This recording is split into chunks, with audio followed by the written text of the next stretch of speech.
sports. 99% of them talk football and basketball. And that's about it. That's because they don't know about anything else. And they bore you to tears. Welcome to the Sportsocracy, the Ocho, where sports meets comedy, sports analysis, laughs, and the occasional debate that'll likely blow the roof off.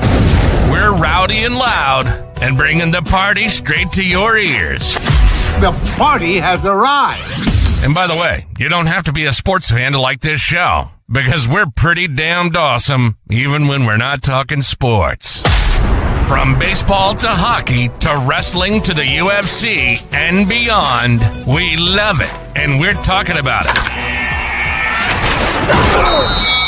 And now your hosts, Armchair, hailing from Canada.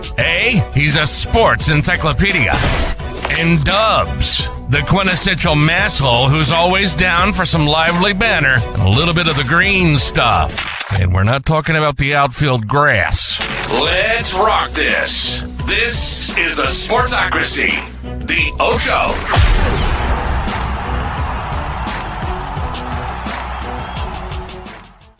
What is up, everyone? It is Armchair. It is Dubs. Welcome to the Ocho. For this, the last of our NHL Stanley Cup 2023-2024 coverage. And we have so much to talk about with that series, how it ended, everything that went on, and we will get into it. But first, we have lots and lots of other things to talk about. I want to start on a melancholy note. Sergei Berezin passed away tragically. He was 52 years old, former Leaf. I don't have any details on his death. I'm not a doctor, but rest in peace, Sergei Berezin. Kind of a sad news. He was from that old, early 2000s Leafs teams. It's kind of crazy. It's crazy. T's and P's. 52. That's young. That is very young. It's very young. I don't like it. I don't like it. I don't like seeing people die young. I'm 40. I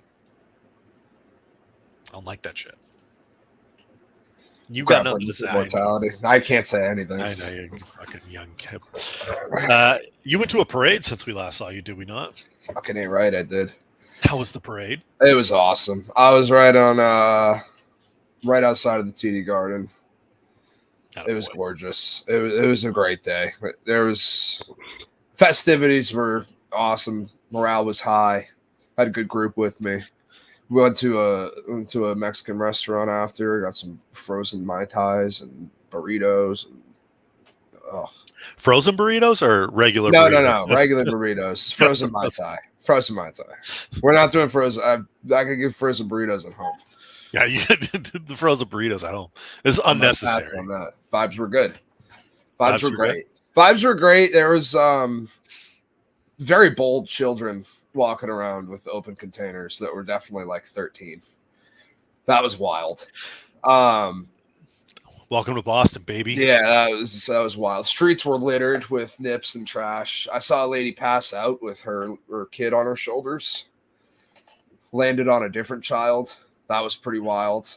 But other than those few occurrences, vibes were incredibly high all day. Crowd was awesome. Lots of fuck Kyrie chants. Lots of good times to be had by all. Created a vibe. I like it. That's good. Do you know what else is going to create a vibe? And I didn't even tell you I was going to talk about this for a second. WWE had moved to Netflix. Oh my god! I saw this. I saw this today, and I'm probably going to be back. It's back, baby. It's back. We're going no censorship. No censorship. Seth fucking Rollins. I'm going to give you the people's elbow, you fucking jabronis. Get ready the first Seth fucking Rollins is going to hit so hard. The F-bombs will be plentiful. I cannot wait. We're not monetized, so we can't get demonetized, so we can swear all we want here. Sure can. But LOL for everyone else who was like poo-pooing this move. Netflix was like, hey, you do whatever you want. And they're like, In. Okay, we're in. Everybody's in. This is going to be more outrageous than the Attitude Era. So Only outrageous. Because the Attitude Era was always like on the edge. It would like be like a girl would like make an insinuation. They still have to the the dumb guy. Vince shit. Yeah. Now we don't have that. Now we get Seth fucking Rollins. That's gonna and be it's awesome. And you know what? The whole thing, it's gonna pop. It's good. The first pop will be huge, and They're gonna be cannot huge, wait. and they're gonna do big numbers on socials and shit. I don't think there's any way to avoid this. I think that it's going to be massive, and I can't wait. Cannot wait for it. You got a couple of nips and tricks and fun things to go over here too. Before we get into, we have NHL Stanley Cup recap. I want to talk about the Oilers, talk about the Panthers, who you hate, talk about the guys that we wanted to win. I have a hilarious bit about Buffalo. Chef's kiss. And then we have our Mount Rushmore of first baseman, which was it gets progressively harder from here. This is probably like the second hardest one. Yeah, probably. Shortstop's going to be difficult. Outfield is impossible. Yeah. Outfield's impossible. Pitcher's also impossible. Yes, but we're going to do it because it's the summer and we're going to do it. So what do you got on tap for us before we dive into this fun stuff? Fix my camera before I dive into this. But the first thing on my board, not sports related, it's a PSA for anybody out there in Australia. We're going to need some help. Emergency services were called to Copper Crescent in Beard. It was about 9 o'clock yesterday. Man had been hit by a tire that came loose from a car doing burnouts. This guy whipping burnouts so hard that his tires came off and struck a passing civilian. Police are searching for the alleged driver of a gold Ford Falcon covered in graffiti, completely covered in graffiti, and they believe he's been wearing a banana costume and a ski mask. Amazing. This is simply amazing. Simply stunning. That's anyone's witnessed the incident, has footage or any information is urged to contact Crime Stoppers. I love that. I love that so much. Love that. Guys like complete the gold Ford Falcon look. Graffiti covered Ford Falcon. A fucking peanut butter jelly time banana costume and a ski mask.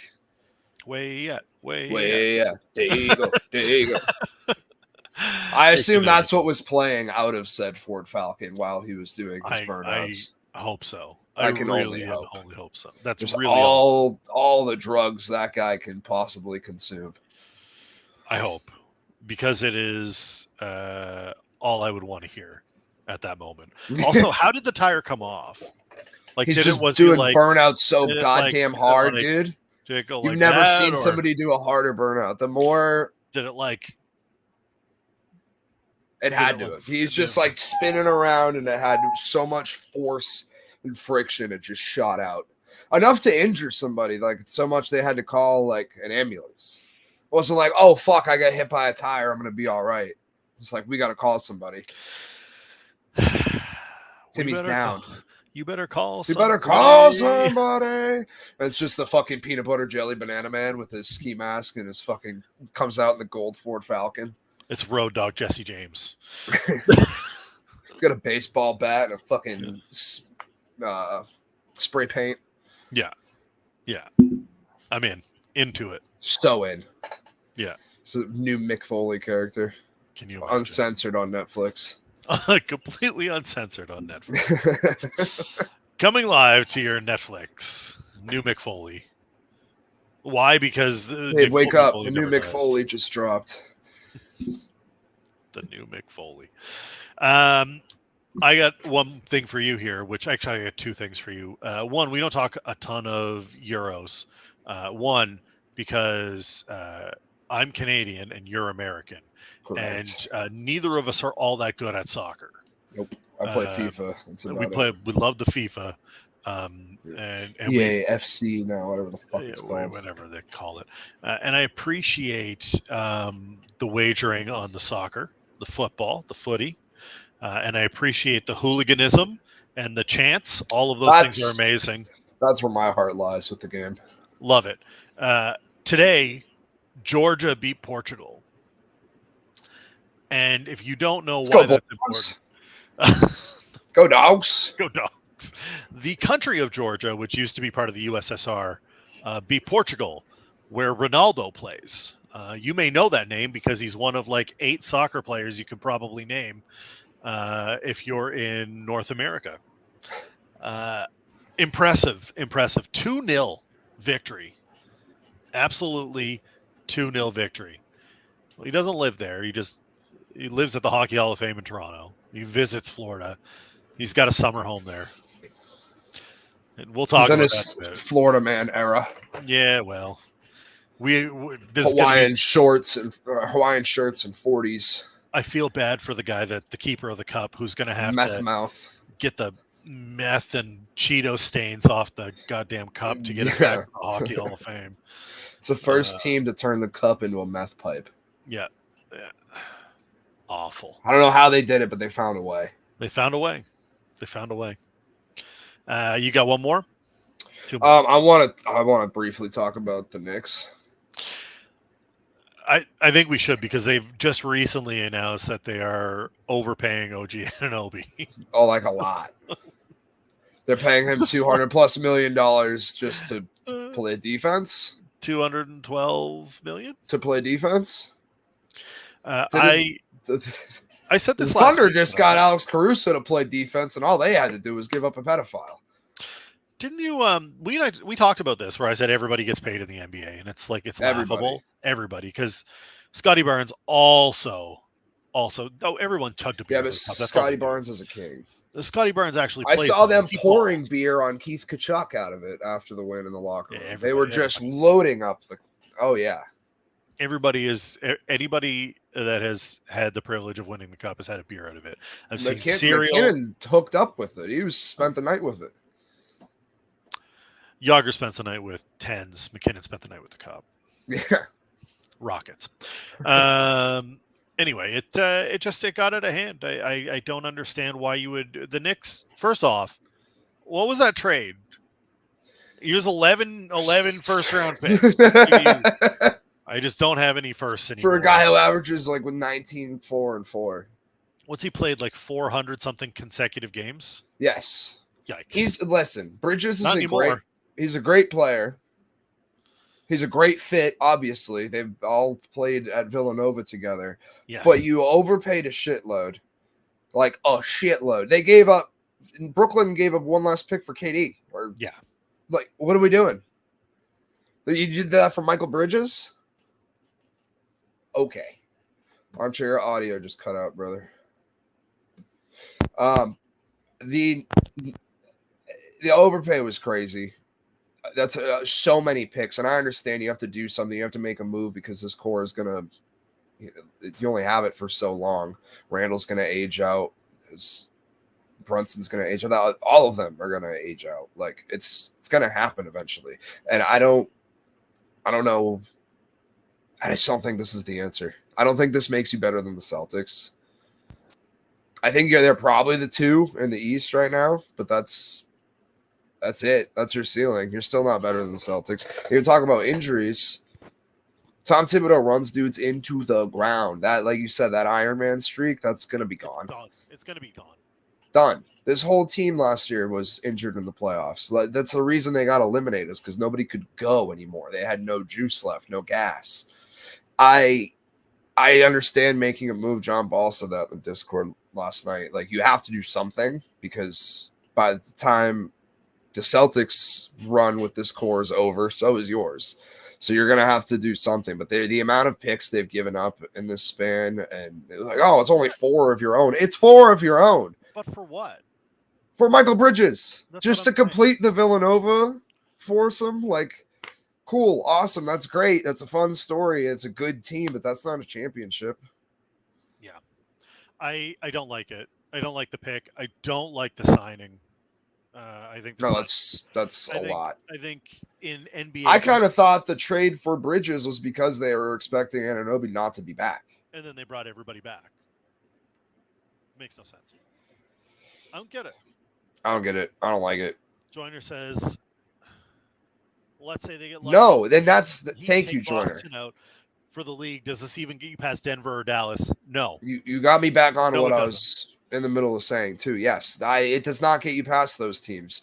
It doesn't put you past Boston in the East, and there's 3 or 4 teams in the West you don't want to see. I don't want to play Denver. I don't want to play Minnesota. I don't want to play Dallas. I mean, Celtics do, but not if I'm the Knicks. Dallas, while healthy, I don't want to play OKC. Fuck that. is one of the better teams. I don't know if I want to play good Denver either. No, any of those teams. That's 4 teams in the West that I don't think you're better than. And I'm not So entirely yes, good sure, point, Jordan.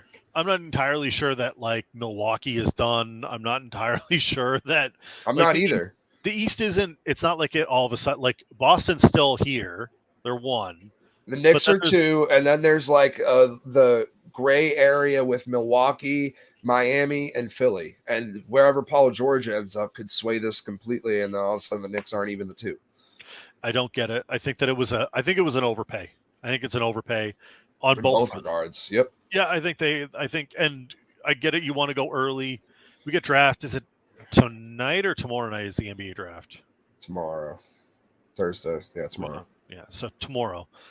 Even if you hit on like one of the 4 picks that you just gave up, you've just shot yourself in the foot as a franchise. So all they have to do is hit on one of 4. And I understand lottery picks are like a lottery. It is a lottery. Some of these guys never amount to anything. Most of them are trash outside of the top 3 or 4 who will play like reasonable careers unless you're Tristan Thompson. The Celtics gave up Marcus Smart and got KP and 2 first-round picks. I don't. You just gave up 5 first-round picks for Michael Bridges to the Nets, who are in your division, and they now are stockpiled on picks. They have picks that part.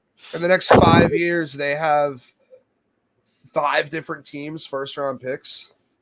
This would be like if your hockey team traded a goalie who was better for a goalie who was significantly worse. I don't know. Let's just throw names out like Andrew Raycroft. Let's just say you just moved that guy and you took on somebody else, and he was just significantly better. Then that's what that trade is. This is the actual haul. 4 unprotected first rounders, 25, 27, 29, and 31.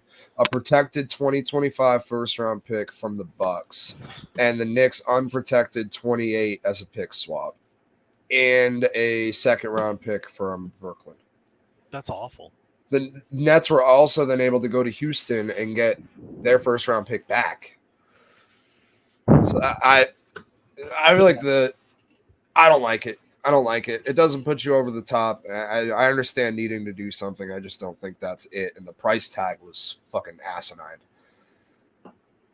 I don't get it. I don't get any of it. I think it's ridiculous. So it was a good move by the Nets.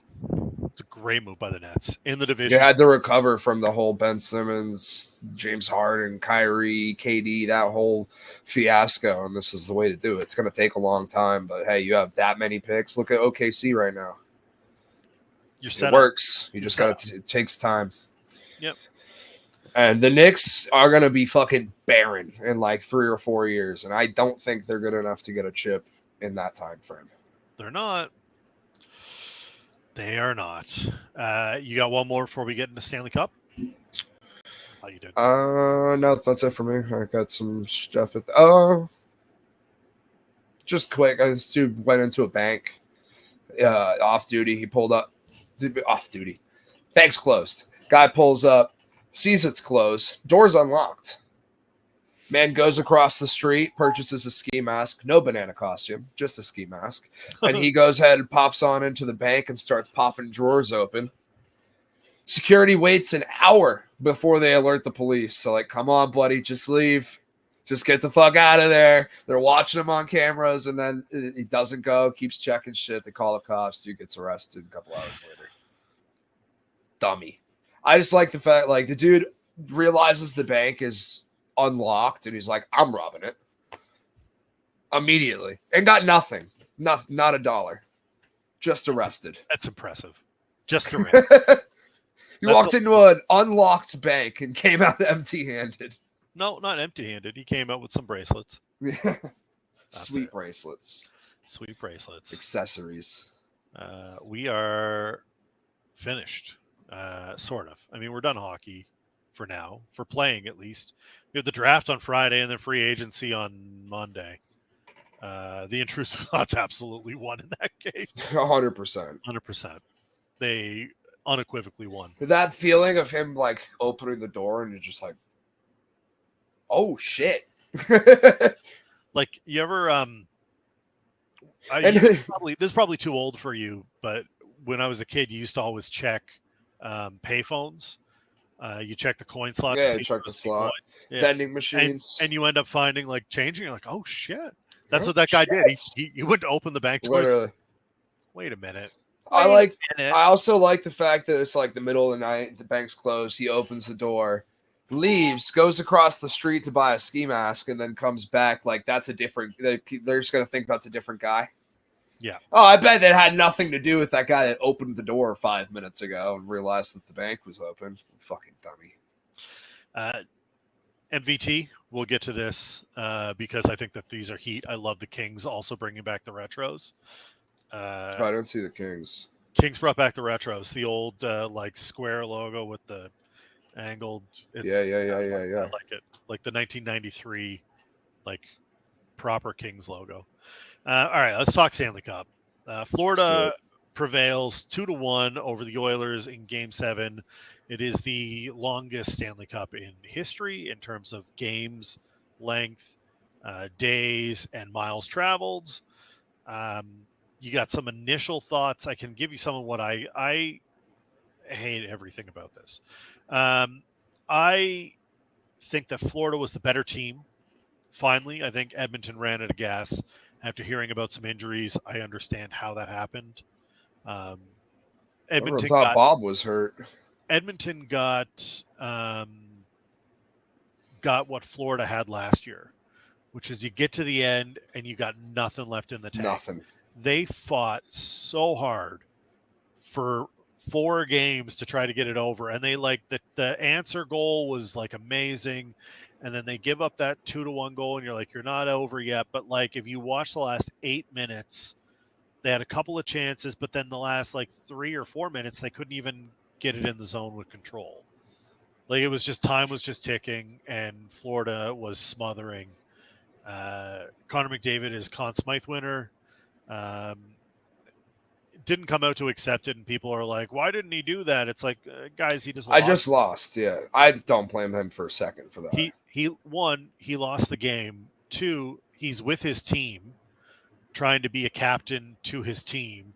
He's not trying to be all Johnny Bravo. Like, if he went out and accepted the award, he would have had more people on his ass being like, that's not what captain's going out and accept an award while your team's sulking in the locker room. Like, come on. Florida staying classy and booed the announcement of Connor winning MVP as if he wasn't the best player in all of playoffs, breaking like, 30-year-old point records. But sure, whatever. I am so happy for a couple of those guys, and I want to get into them, but I want to hear your what were your initial thoughts?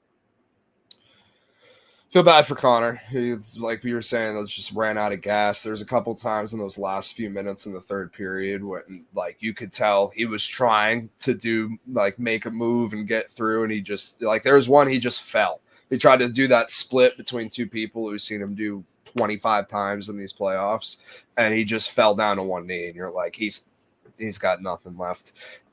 They had Bob laid out flat on his stomach with his stick, like maybe 10 feet away from him. Oh, it's right now. Oh, shit, Jordan. I thought it was tomorrow. That's on me. Regardless, with maybe 2 minutes left, Bob Robb completely splayed out, and Bouchard had a wide open net, and the puck didn't get through. Like, they were that fucking close to tying it up. There was that post earlier in the period, too. Yep.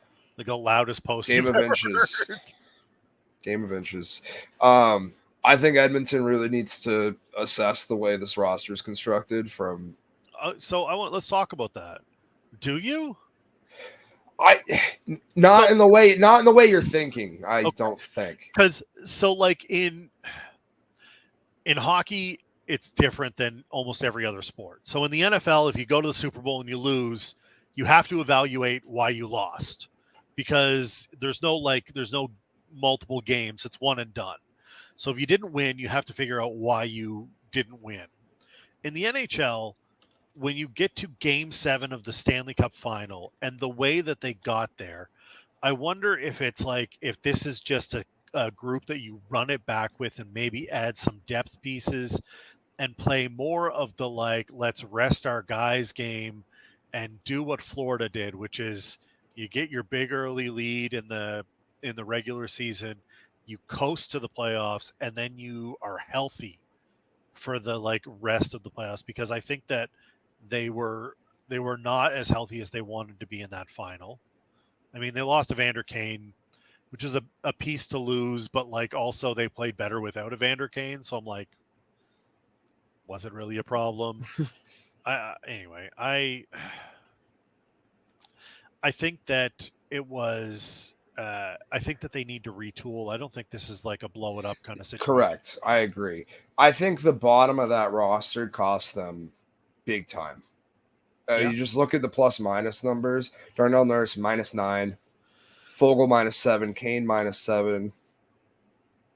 Like, we need to, if you're going to make another run at this thing and keep Connor McDavid and Draisaitl happy and wanting to keep going after this, you need to reconstruct the way the bottom lines are constructed, because the amount of, we talked about it so many times, the amount of turnovers your D pairs had, CC and Nurse and these guys, those players matter. They're not putting up goals and assists, but they play a shitload of ice time. And if you're getting burnt for -9 through the playoffs with the same D pair, obviously you're going to take a look at that in the offseason. Where can we improve? Yeah. I think Edmonton has a lot more of that to do than Florida, obviously, with the loss. And you got to look. I think Skinner needs a second guy behind him. He does. I think that he is their guy, though. I do too. I think he played pretty well in these playoffs. Real defense, and maybe he has a chance. Yes, if they're not turning the puck over in front of him fucking 6 times a game, he might have a better chance. Darnell Nurse owned gold on him a couple of times. 5 times in the playoffs. What do you want? An absurd amount of times. It's too much. It's just too many goals against from your own people. You can't do that. That's not going to help you. Especially in the Stanley fucking Cup. That's shit you do with Game 3 of the regular season. We'll see. Obviously, it takes weird bounces, but they're going to need Ken Holland is allegedly not going to. Look what happened when they changed coaches earlier in the year. I think they're going to change GMs. I think that's what's going to happen. Kenny Holland is out, I think. He's not going to the draft, and there's going to be an announcement based on his future later, which is fine. I don't think that's a problem. I think you have to build around what you have. You went as far as you could possibly go. Mm-hmm. You played the maximum amount of games you could have played in that series. There was no other game. There's not you went 6. You went 7. You went the distance, and you lost by 1. It's not it could not have been closer. It could not. No, but you also could not have gotten a better performance out of Connor McDavid. No. Well, yeah, you could have. He was about 7 points more. Not much. It's pretty close. You needed more from other guys. That's the whole thing. Draisaitl was fantastic. He was, but he had a hurt hand and a broken rib. Yeah.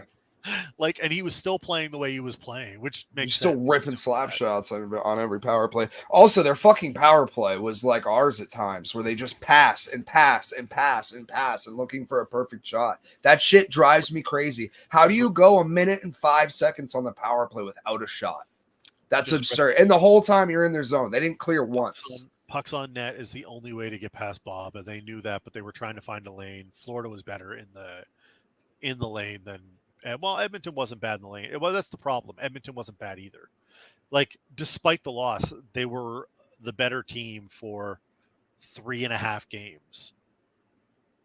They lost 3.5 games. They lost one of the games they could have won because of bad play. It was game 3, but they lost one of those games. So on the Florida Sabres side, this is my favorite thing that's happened. 5. So Dmitry Kulikov Brandon Montour, Evan Rodriguez, Sam Reinhart, and Calapozo, all former Buffalo Sabres. And my favorite piece of data coming from that former Sabres thing, Calapozo winning the Stanley Cup triggers a bonus in his contract, which he gets paid $500,000. Good for Calapozo. Who pays Didn't for that? Score a goal. You know who pays for that? Is it Buffalo? It's Buffalo. It's the Buffalo Sabres. The Buffalo Sabres Pay me, bitch. have to pay Stanley Cup champion, whom they traded away, Pay him $500,000. They got to pay him. Good for Kyle Bosa. Have yourself a Bonilla. I like that guy because I like when guys who have been in it a long time get a chance. He didn't even get a sniff, and he played for shitty Islanders teams, really shitty Sabres teams, and finally Imagine being all those guys working your way out of the basement that is Buffalo, and you end up somehow in Sunrise, Florida, with a Stanley Cup. Yeah, Sunrise, Florida can go fuck itself, but you're still on the beach with the championship. You're still on the championship. And the last guy that I was happy for was Paul Maurice. 30 years in the league.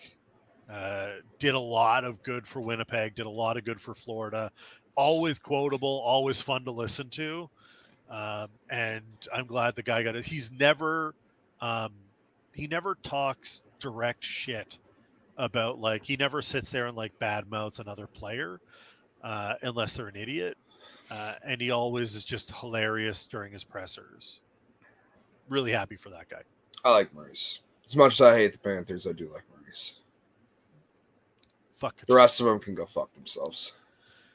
Any last words on the Stanley Cup? It's done. It's done. You think Florida can come back and repeat? No. I haven't looked at their expiring deals and shit like that, but Even if they get them all, even if they get everything so Colorado, who was excellent last year when they won, and excellent again this year, didn't make it out. The Golden Knights didn't make it out. Like, the Stanley Cup is not a repeatable trophy anymore. It's not. Teams are too good, too fast.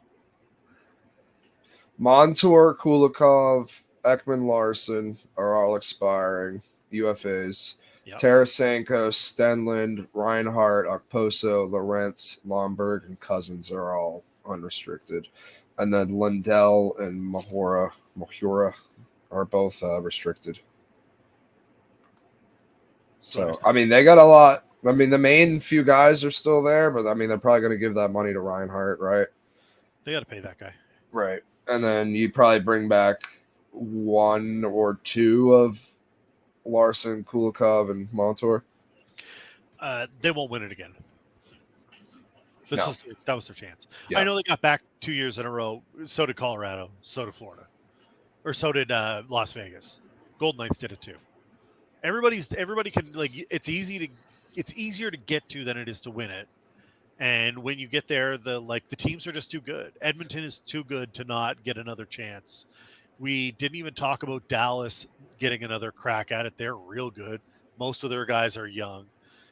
In the East, you've got to assume that Boston's going to be back in it. Maybe.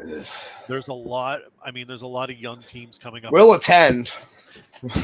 Tampa is not done yet. New Jersey just got themselves settled at goal. Ottawa traded for a goaltender. No more goalie hugs. Well, I don't know what I saw Bruins fans bitching about that trade. I don't know why. You got to pick. We got a first-round pick out of it. That's a good deal. It's a fantastic deal. Right? Remember that whole performance Swayman had in the playoffs? Yeah. That's the guy. They're just stuck on the Vezina. And they're like, oh, we should have got more. Should have got us. And we were never going to get a second-line center. We were never going to get a top guy out of it. That was never going to happen. I don't understand where that comes from. That's a fair deal. It was a fantastic deal. I was very happy with it. It's for Michael Bridges. It's a good deal. It worked for both sides. I had zero complaints about it. It was a decent haul for Allmark. Every GM in the league knew we were trading him. It was. I'm also. Why is Ottawa not on your no trade list? They were. That had to have been a shock. No, they were on the no. Oh, they were. He waived. Oh, good for him. Because he's going to do the extension and stuff, but not immediately. He said he'll play out the year and see how it goes, and then he'll do it. Smart business. It's smart business. Smart business. Ottawa was like, you know what? This is the best we're going to get. Let's just go for it. Ottawa went, I'm not happy, but I can't blame you. Look, Can't blame you for a second. Ottawa's a good team, but they were like the worst in the league in goaltending. Like one of the bottom four. Bad. Tim Stützle, and you got Brady Tkachuk. The other Tkachuk. Yeah, it just wouldn't surprise me if they make a couple of moves in the offseason here, draft well, and then they're like right back in the mix. Montreal's going to threaten a playoff spot next season. I don't know what they're going to do with it. They're going to threaten it. Carolina's still fantastic. Rangers are still fantastic. Detroit was on the cusp. They should have been in. Washington probably takes a step back. There's so many teams that are in the mix in the East. The West is pretty well 4 teams, and I don't see how you get back to it. Bobrov, Hall of Famer now? Yep. I think so. I think he has to be. Multiple Vezinas, a cup. It's not much else you can say about it. He was also fantastic this whole series. We got some 7 players before we move on to our baseball portion of the show that were elected to the Hockey Hall of Fame. 7. Woo! 2 of the 7 that were elected were Pavel Datsyuk and Shea Weber. I saw a lot of people going, really, Shea Weber? Fuck you. Do you not see that guy play? Like, even forget the Montreal years. When he was in Nashville, he was like a force. He was fantastic. Also, super stoked to see JR get in. Jeremy Roenick finally gets into the Hall of Fame. Long overdue in my opinion. 23 goals twice. Yeah. He's a monster. As a defenseman. Yeah, a 6'4" defenseman that absolutely laid lumber. He killed people. You watch out for him when he was coming around the ice. Back of the net, forget about that. Datsyuk, obviously 2-time Cup champion and incredible skill player. Chrissy Wendell-Pole and Natalie Darwitz, also elected former U.S. women's national team forwards. And I think that's it. Am I missing anybody else? Oh, it was Poyle. Doyle McPoyle. The GM. Nashville's former GM. Elected probably in the builder category. So good for them. Yes, you should play the final earlier. You can't. The 2 days off in travel is stupid. Also, just switch it to a 2-3-2. I don't know. Weber and Chara was big, but he didn't move like Weber moved. 1v1, who are you taking? Chara? Chara. I don't know, man. I don't know about that. Big Z. I wonder why that guy took Chara. I wonder why that guy took Weber. No, I like Chara, except for the time he put Richard Zednik through the curved glass. Zednik or Pacioretty? Oh, he put Pacioretty through there too. Yeah. That was when they arrested him. Yeah, it was impressive. Soft ass police. Well, came to him on horseback and they said, "Excuse me, big man." Hey, pardon me. Slightly biased. I'm glad you could share in my Chara love. Ducks jersey. Yeah, we can talk about Ducks jersey. Ducks Fire. And Kings both coming out with new threads. Ducks is heat. Heat. Ducks. I love the Kings. It's classic. You got the Mighty Ducks logo back in there too. Finally got the Mighty Ducks back. We're back, baby. Raw on Netflix. Monday Night Raw on Netflix. Orange Ducks jersey with the Mighty Ducks logo. 1993 Kings logo. We're back, man. We're back. We're back. We're reverting. We're fucking back. We're doing it. Can't wait. Celtics just won the championship. Yeah. Football's coming up. Hey, how did Japan beat USA in under 20 football, like tackle football, American tackle football? Oh, we're down. We're down. We're back down. You ruined it. You ruined the moment. We were up. Whole city was up. How'd that happen? How you let that happen? So that's like 1-1 for you in Japan now. It was like the I whole. was gonna make a bombing joke, but It was like this is 1-1. they got one back on us. They got one back. Shit. Yes, the dumbass duck. Two equal things. That's like when we beat what was it, India in cricket. Yeah. Cricket's stupid. America beat Pakistan. I fucking love cricket. Fuck yeah. Let's go cricket. Every nation is playing in it, Joiner. I thought cricket was wireless. Canada and the U.S. are both in there. Japan. I forget a bunch of other nations. So it's like a preview. I think he meant like people. Like we have like plumbers. It's under 20. So yeah, it's kids. Plumber apprentices. It's kids. It's Utes. But shouldn't you have better Utes than the Japanese Utes? No, all of our good Utes are getting money. They're getting paid to play. They're not the NHL. Yeah, they don't do that shit anymore. They don't play for free. Yeah, we did beat the brakes off Brazil. It was kind of ridiculous. It was like 80-0 or something ridiculous like that. I'm not even kidding. Taught him how the CFL gets down, did you? Just nothing but rouge is the whole game. Just nothing but. I will find this while we start getting into our first baseman, Mount Rushmore. All right, so I have 10 names. Just a few.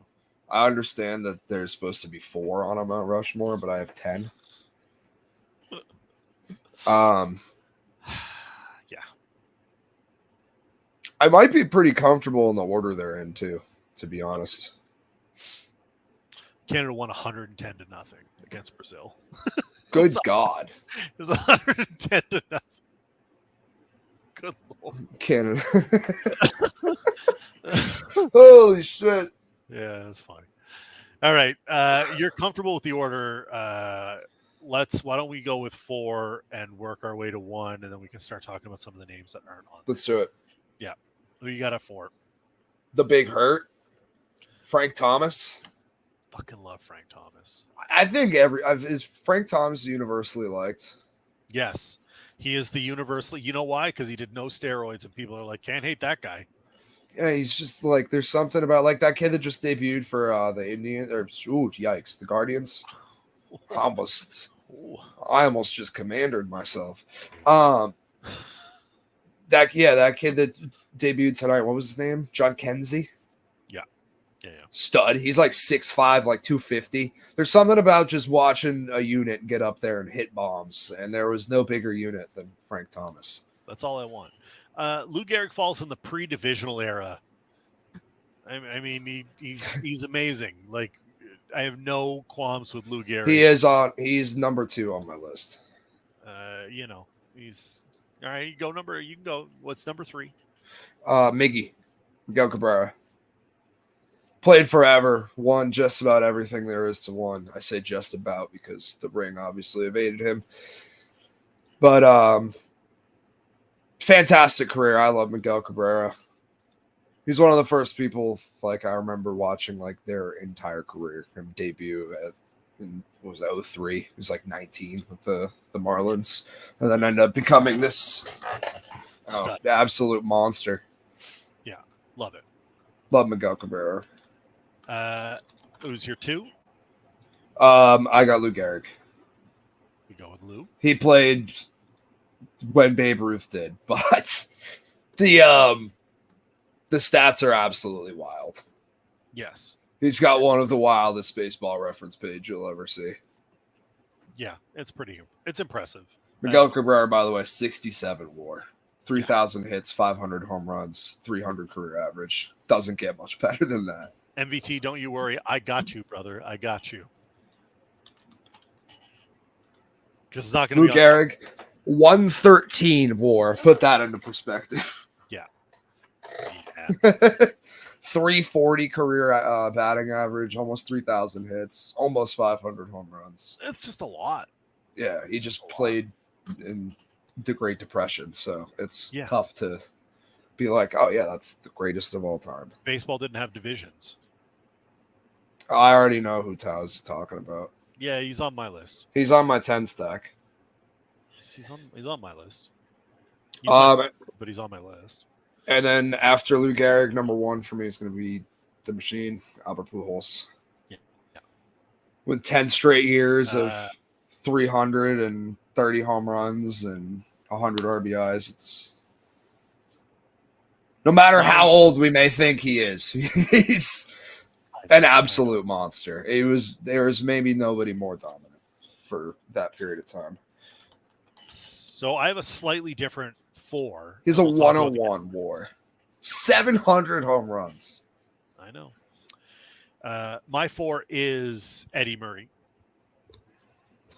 And I hope that's who Tao was looking for. I assume that's who he's looking for. It is. You're pandering to Tao. I'm not pandering to Tao.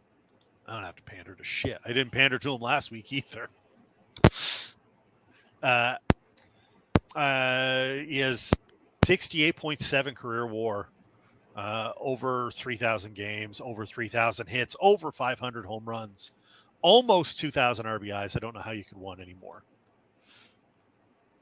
I don't know how you can win anymore. Like, he's an 8-time All-Star, 3 times Gold Glove, 3 times Silver Slugger. He's one of the best baseball players ever hit a ball. Yeah, no, he's a stud. He was number 6 on my list. I mean, that's fair. I get it. Number 3 for me is Jeffrey Bagwell. A 79.9 career WAR. He's my 5. He represents a time in the National League when Houston was just horrible. They were absolutely awful. All they had was that stupid hill in the outfield. Gotta love that hill. I miss those like shitty ballparks with weird, like. Why is that there? Remember when the like statues were in Yankee Stadium? Oh yeah. Yeah, like give me shit like that all day, every day. I like still on Fenway and the where the fuck the Giants ballpark is now. The just the weird cut in the middle of the outfield for no reason. Like, oh, let's just put a triangle here. It's a triangle now. That'll be fun. That'll fuck with people. From 93 to 2002, he hit 306. From 1993 through 2002, he hit 306 with 158 OPS while averaging 37 doubles, 35 home runs, 114 RBIs, 17 steals, and 6.2 WAR. I just don't see how we can leave him off. That's why an iconic batting stance too. Yeah. My number 2 is Miggy, because of Miggy. He's just impressive. And my number 1 is Albert. Frank Thomas is my number 5. Pujols also has like the greatest rookie season of all time. Yeah. Pujols, 37 home runs, 330 batting average, 130 RBIs at 21. Yeah. My honorable mentions aren't as vast as yours probably. I appreciate Joey Votto and everything that he did. Just missed my list. I hope that at some point he plays for the Jays and gets to at least hit one dinger in Canada as a Canadian. He's apparently on his way back, but the Jays are in the basement trying to figure it out. The Don Mattingly also, should be given some sort of appreciation. Also just missed my list. There's a bunch of guys that were like Todd Helton was pretty impressive. Fred McGriff. Hitting Colorado forever. Fred McGriff. Crime Dog. Mark McGuire and Rafael Palmeiro, both with asterisks. Rafi and Mark, both with asterisks. Noted Oriole. Shout out to Will Clark. Will the Thrill. Will Clark is number 7 on my list. And 8. He's 8. Lastly on my list. Musial was 7. Clark was 8. 9 was Jimmy Fox. And then 10 I had Jim Thome. Carlos Delgado is my crime that he's not in the Hall of Fame. Love Carlos. He only got one chance on the ballot. Yeah. Fucking stupid. We need to get on the Baseball Writers Association of America. association. So we can start writing. It sounds like we're making our own association. Yeah. Mount Rushmore steroid era would be fantastic. Joiner could show. It's just Barry Bonds 4 times. Yeah, it's Barry Bonds, McGuire, Sosa, and Roger Clemens. Canseco. It's a good one. Gotta be Canseco. Yeah. It's for what he did for the steroid culture. Yeah. All right. Who else you got on your list for your honorable mentions? That was it. I got Musial, Will Clark, Jimmy Fox, Jim Thome. Oh, did I lose Armchair? Oh, no, you're back. No. Just had to take care of some business. Those were my 10. I mean, it's tough because there are other guys. Oh, I also have an asterisk because I don't know if we're going to do DH. Ortiz but is there. David Ortiz will be somewhere on here. He just doesn't play the field. It was. I was scared anytime we were in the World Series and they forced him to play first base or interleague play back in the day. Remember, they just do it for like a month. Yeah. They'd be like, you guys have to play the NL for a month. And then every pitcher we had always got hurt because they didn't know how to run the bases. I do miss pitcher dingers, though. Those are fun. Bartolo Colon just hitting fucking moonshots. How do you feel about Mo Vaughn? 8 times. I know, and that's why I have the asterisk there, because technically he was listed as a first baseman, but we all know that's not what he was. He's not a first baseman. He's a DH at best. He was incredibly uncomfortable anytime he played the field. Mo Vaughn, I love. I don't think he's not there. No. He's way down. Got the MVP once, though. What about some of those others? So John Olerud is on there. Mark Teixeira is on there. Like Jason Giambi. Tony Perez, Big Red Machine. Tony Perez. Lance Berkman.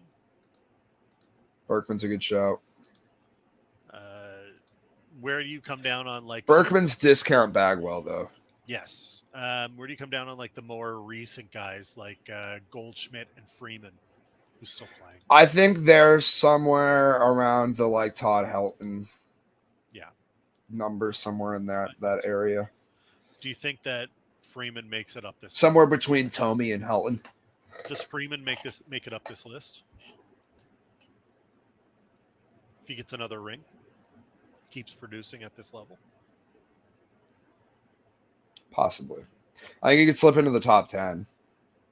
I don't think he's gonna make the Mount Rushmore. I think that Mount Rushmore is pretty locked. It's tough. We had the same top 5. Yeah, just slightly different order. Freddie Freeman's career WAR right now is 59.3. It's 59.3. He's batting 300 this season. Like He is a monster. I mean, I'm just saying. Also fantastic with the glove too. Yeah, he is. He's third in MVP voting last year, fourth in MVP voting the year before. 2020, he was your MVP. I think Freddie Freeman's fantastic, but if you just look through his stats, it doesn't look the same as a Miguel Cabrera, a Frank Thomas, a Jeff Bagwell. I think they don't pop as much. No, Miggy's got to stay. All right, it's time for little Stone Stories. Yeah, let's do it. We're getting close to the end here. This one's taking us to. We're going out international. Excuse me. All right. Going to India. An air hostess was arrested for allegedly smuggling close to 1 kilogram of gold from different places in India I can't pronounce by hiding it in her rectum. According to a source from the Directorate of Revenue Intelligence, the DRI, acting on specific intelligence from the DRI, officers from the city that they're flying to intercepted Surabhi Khatun, a native of southern India, and a cabin crew member. Upon her arrival from Muscat to Kannur International Airport airport on May 28th. During a personal search, officers found 960 grams of gold in compound form concealed in her rectum. The source further said, following interrogation and the completion of necessary formalities, Khatun was presented before the jurisdictional magistrate and subsequently remanded to a women's prison for 14 days. The incident marks the first case in India where an airline crew member has been caught smuggling gold in this manner. A detailed investigation is underway, with evidence suggesting Khatun had previously smuggled gold multiple times in the same manner. Authorities are also investigating the involvement of individuals based in Kerala in the smuggling operation. The airline has been contacted for their response, but has yet to provide a statement. Basically, she created a gold dildo. Yep. Bang, right on up there. That's a perfect way to smuggle gold. The like head, I don't know what to call it, like facility dude for the airplane was also arrested with her, and they think that he's the mastermind behind it. He was like, you know what we could do to smuggle gold? You don't have to pay nothing on this shit. We start making dildos. Dildo. Solid gold, baby. Solid gold dildo. Jesus Christ. For those that don't know, your rectum is your butt. Yes. This your hit her with a keister. This your noose. Right. Keister in gold, a whole new flex. That's an impressive way to smuggle gold. I don't know if new trend among Hollywood elite. It's the gold cleanse. Gold dildo and head dude within 5 seconds of each other is definitely a tough clip. That's a good question, Joyner. How do they figure it out? Somebody sniff it out? Like, there's gold. That's I've had plenty of Goldschlager in my day. That is gold and shit. I know that smell. Oh, we're fully off the rails. That's fine. It's fine. This is our last show for a couple of weeks. I am in London. I'm in the UK next week. Speaking of international, yeah, Armchair goes global. Yeah, and it's like 4 or 5 hours. Armchair does the Great British Bake Off. It's can you imagine? It's like my start time for us on our regular night is like 9 p.m. and it's like 4 or 5 hours ahead. So, or 4 or 5 hours earlier. So it'd be like midnight or 1 o'clock for me starting. That is way later in the day. It's way too early. It was way too early. Appreciate it, RC. Appreciate it. Yeah, and then when I get back, we're probably just going to take this. We're going to take 2 weeks. We're going to chill out. Not 2 weeks off will be the newsletter. I will have newsletter every week. I'll be writing. On Fridays. I think that we've kind of hammered down that it is a Friday edition. We give you your weekend wagers, your most Ocho story of the week, and some sports recapping. I'll probably talk about Georgia beating Portugal, which is just go Dogs. Go Dogs. I didn't realize the Bulldogs were playing international soccer. But yeah, subscribe to the newsletter. Appreciate everybody jumping in tonight. How long is your flight? Long. This long. Like it's at least like 3 episodes of Game of Thrones. How do you measure shit? I measure shit in Game of Thrones. Americans will use anything but the metric system. Birdie always says that he measures wealth in Aston Martins. That's like sees a contract. It's like that's 37 Aston Martins. That's how you get to do it. Thanks to everybody for jumping in chat tonight. We appreciate you. Congratulations to the Florida Panthers, you dirty rats. Rat fucks. You will not get back. Fuck Matt Kachuk, though. Fuck that guy. For Dubs. Sam Bennett, too. Fuck that guy, too. We will see you in 3 weeks. See you in 3 weeks. Peace. Be well. I'll be streaming. Oh, check Dubs. He's Dubs. Get Dubs. Going for a world record run and chained together right now. Hit. It's an absolutely absurd game that is. We've been playing it for 3 days, and my friendships are breaking. Go watch Dubs play video games. Go watch him play the video games on Twitch. Yes, sir. Right, we're getting out of here now for real. Peace.